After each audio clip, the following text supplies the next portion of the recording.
అంటే పవన్ కళ్యాణ్ జగన్ ఏమైనా తిట్టే అవకాశం ఉందని మీరు భావిస్తున్నారా? ఇంకెందుకు ఇంక తిట్టి ఏం చేస్తారు? ఇంక తిట్టాల్సిన అవసరం లేదు.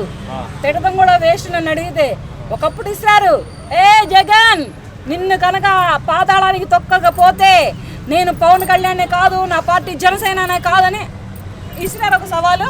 ఆ సవాల్ ప్రకారమే గెలిచారు, తొక్కేశారు, అయిపోయింది. ఇంక తిట్టి ఎందుకు? ఆయన నోటికున్నటువంటి రెస్పెక్ట్ని, అతనికి ఉన్నటువంటి మర్యాదని పవన్ కళ్యాణ్ గారు పోగొట్టుకోరు ఇంక ఇటువంటి వాళ్ళని తిట్టి. అలాగే ఏ జగన్ 30 మంది అమ్మాయిలు ఎక్కడ 30,000 మంది అమ్మాయిలు ఎక్కడ అని అడిగినటువంటి పవన్ కళ్యాణ్ ఇప్పుడు ఎందుకు సైలెంట్ అయ్యారంటారు?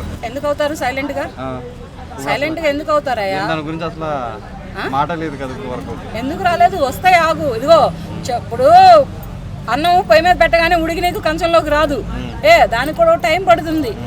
పొద్దున్న నుంచి సాయంత్రం వరకు పనికి వెళ్తే వారం రోజుల తర్వాత డబ్బులు వస్తాయి, దానికి కూడా టైం పడుతుంది. అలాగే అన్నిటికీ ఒక టైము, సమయం, సందర్భాన్ని వస్తాయి. పథకాలు కూడా అంతే వస్తున్నాయా? ఇప్పుడు చెప్పినమ్మంటే మరి అధిష్టానం కూడా ఇవ్వాలిగా. అధిష్టానం ఇస్తేనేగా. అధిష్టానికి మొరపెట్టుకోవాలి, వీళ్ళు అంతా చెప్పుకోవాలి, ఇట్లా పథకాలు చెప్పాము మేము, మరి మా పథకాలకి ఇంత నిధులు అవసరం ఉంది, ఈ నిధులు మీరు రిలీజ్ చేస్తే మేము ప్రజలకి అందిస్తామని చెప్పేసి చెప్పుకుంటే దాన్ని బట్టి వస్తుంది.